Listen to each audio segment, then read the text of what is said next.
Ethan placed a hand on Jacob's shoulder and said, "Chasing after big things is fine, but you can't ignore the small opportunities along the way. They add up." There was a young woman named Sophie who lived in Denver. At 21, Sophie had always been inseparable from her best friend Mia. The two shared everything from late-night phone calls to spontaneous coffee dates. But when Mia transferred to a new college in Boulder, the dynamic of their friendship began to shift. Despite the distance, Sophie made every effort to stay connected, constantly texting, calling, and suggesting visits. However, Mia's replies grew sparse, and her excuses for not visiting piled up. For her birthday, Sophie was hopeful. She planned a small celebration and sent Mia an invitation. Hours passed with no response. Finally, Mia messaged, "Sorry, I'm not feeling well, I can't make it." Sophie's heart sank. She sat in her room, staring at her phone, tears streaming down her face as she grappled with the sting of being let down by someone she thought would always be there for her. Her older brother Jack noticed her sadness and knocked gently on her door. "Hey, Soph," he said, his voice soft. "What's wrong?" Sophie hesitated before sharing everything. Jack listened patiently, his brow furrowing with concern. When she finished, he offered her a small, reassuring smile. "Come on, Soph. Let's go celebrate your birthday. You deserve it." Reluctantly, Sophie agreed. Jack took her to a cozy rooftop bar downtown, a place she'd never been to before.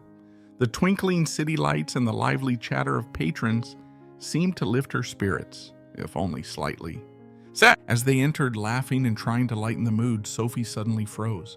At a corner table, illuminated by the warm glow of string lights, sat Mia.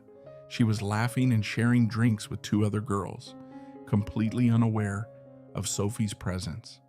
The sight hit Sophie like a punch to the gut. Her breath caught and she turned on her heel, bolting out of the bar, her tears falling freely. Jack hurried after her. "Soph, wait," he called.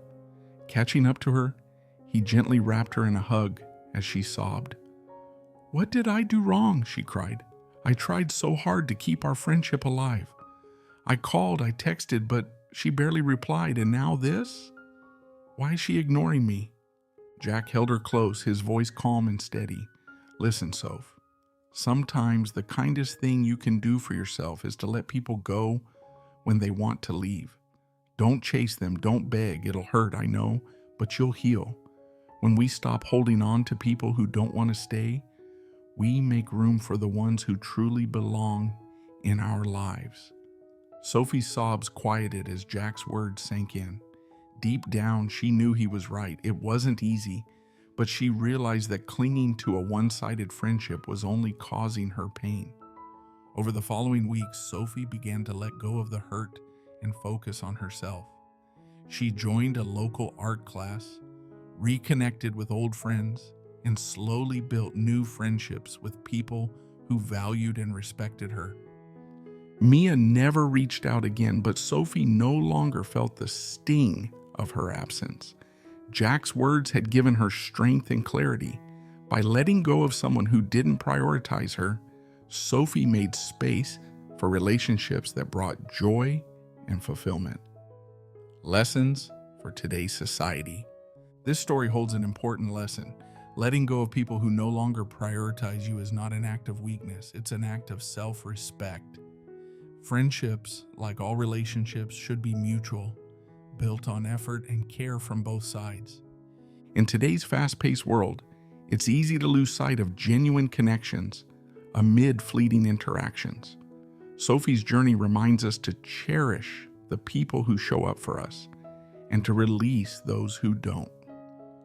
Life is too short to hold on to relationships that make us feel unworthy. Instead, focus on building bonds with those who truly value and uplift you. If you find this story interesting and learn a lesson that helps improve your life, please like and leave your comments below. We would love to hear your story.